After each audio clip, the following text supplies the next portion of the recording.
Hey, beautiful people, welcome back to my channel.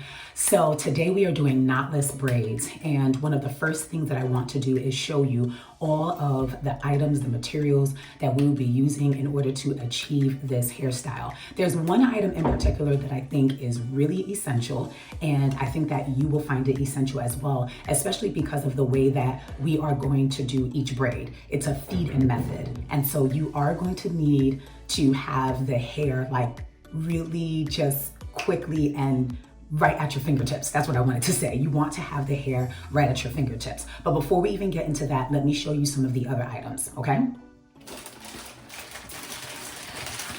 So this is the hair, okay, that I am using, all right?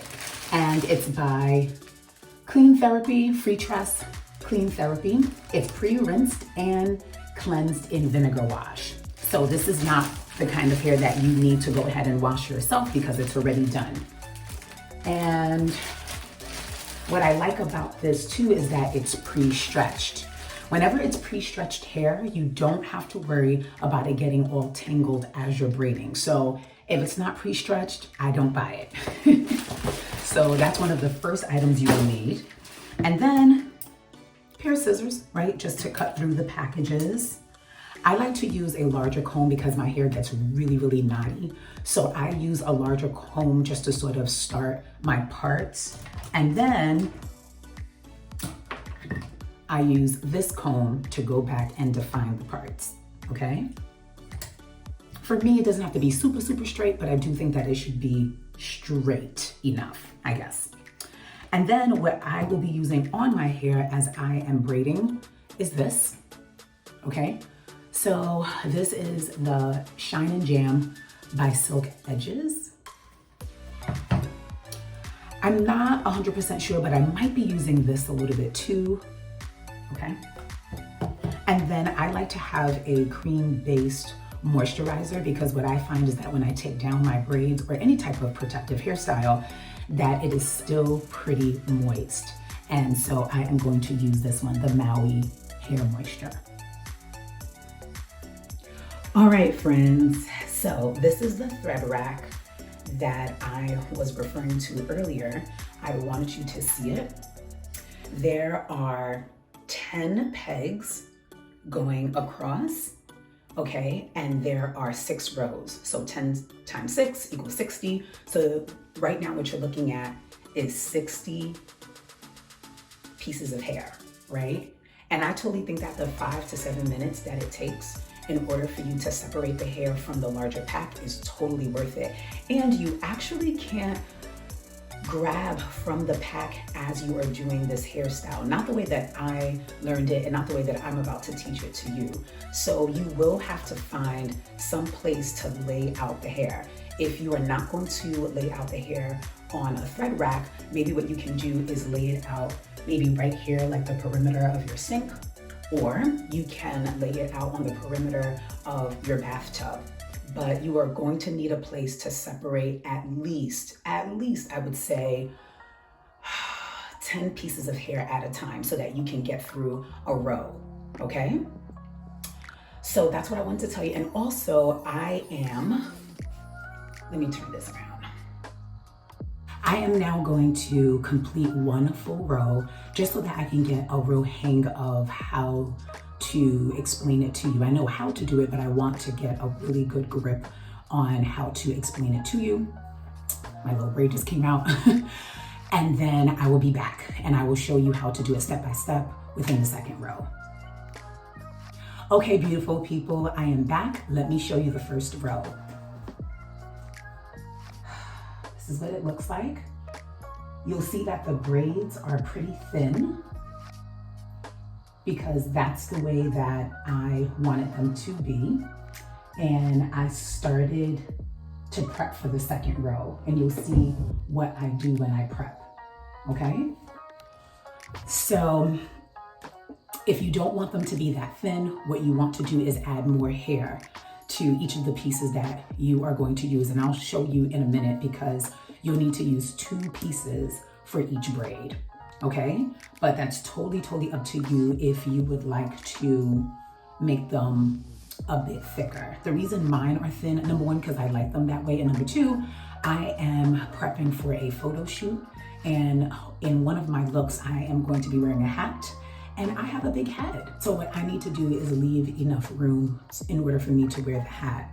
So I am thinking if the braids are thin, then the hat will have enough space to take up like my head and the braids without it hurting me. All right, so let's get going with how do we do this? How do we braid and get some knotless braids? The other thing that I really like too, let me start here. The other thing that I like about the knotless braids is that, let's do this side. Yeah, we'll do this side.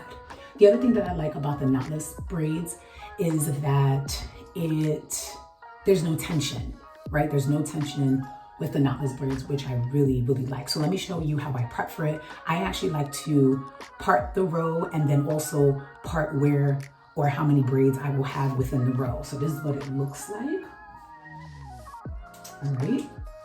And I just, I part it and then I twist it so I know how many braids will be part of this row. So as you can see, there will be 4 braids, okay? All right, so we'll do this braid. We'll do this one. Let me tuck away the other 3 braids. Put those away, okay?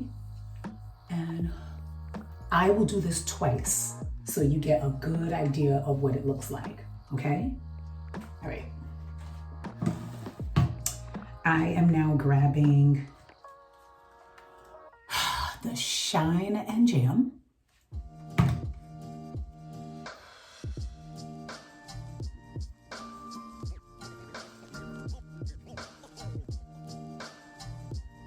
And you'll see that I am putting it all throughout my hair, okay? Then what you can do is just take a little bit. You don't want that much because you don't want to have that white residue, and just put it on the ends. That's the moisturizer, okay? What I showed you earlier, the Maui moisturizer. Just put that right there on the ends a bit, okay? Good. Now what you're going to do is you're going to separate this part into 3. So you got 1, 2, 3, okay? Here's the, well, I call it a trick. It's not a trick, but here's what you have to pay attention to. You have to make sure that when you are braiding, that you braid going over. So let me show you what I mean. Or let me show you what you should not do, okay? Don't do this. Don't take the braid and start braiding, like taking your fingers and braiding underneath this way, okay? That's not the right way to do it. Or not the way that I'm showing you anyway. What you want to do is you want to take the 3 strands of hair and then you want to braid going over, okay? 1 strand going over the other strand, like this, okay? Then, here's what you're going to do. Do you see where my thumb is? Right there? See where my thumb is? I am going to now take a strand of hair, okay? I'm going to throw it over my shoulder and I am going to put that strand of hair right there on my thumb. I'm going to take my my pointer finger, and I'm going to hold it down, and then I'm going to take the entire hair, okay? So that means now I'm going to take this entire strand and now I'm going to continue, okay? And there I go. Then I'm going to stop again. So you saw that I braided down just once. Then I stop again. And now I'm going to take my next strand, because remember, this is a feed-in method. Throw it over my shoulder. Put it on my thumb, okay? Then my pointer finger is going to hold onto it, grip onto it. And then I am now going to take the strands of hair, and now I am going to continue to braid going over. Okay, Let me get rid of some of this knottiness. Braiding, going over. Okay? Ooh, I can tell just by touching it, it came out really nice. Now, here's the reason I wanted you to braid going over, because you don't want to braid like that the whole time. Your fingers are going to get really tired of braiding going over. So you want to be able to turn your fingers around so that you can feel comfortable as you finish the braid, okay? And you will be able to do that. So let me show you one more time what it looks like to braid over. So look, I'm braiding over one strand, over the next strand. Let me just make sure now that some of this knottiness, there we go. Okay, braiding over, and then now look, now I am going to bring this strand here. Okay, and now I will be able to braid just like this without twisting the hair. You ever see where someone's braiding and then you can see that twist? It's because they came from probably braiding over and then now they're braiding under.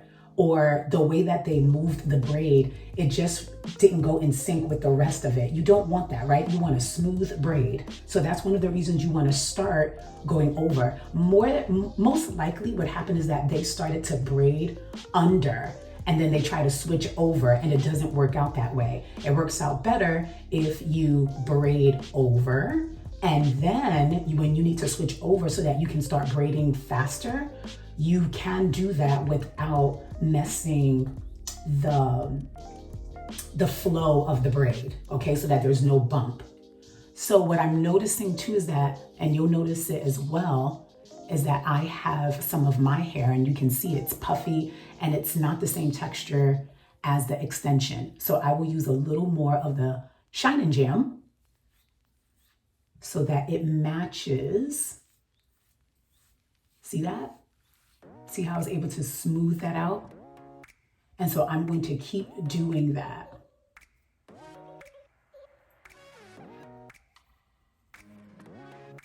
For all the strands that I notice that it's not as smooth. Keep adding, because you don't want it to poke out of your braids. Do you know what I mean? And then what you want to do too, while you are braiding, is braid tight. Okay, there should not be a loose braid, especially since you are still braiding down your natural hair. And if you have hair like mine, that gets really knotty and it's really just those tight kinks, then you want to make sure that you keep adding the Shine and Jam.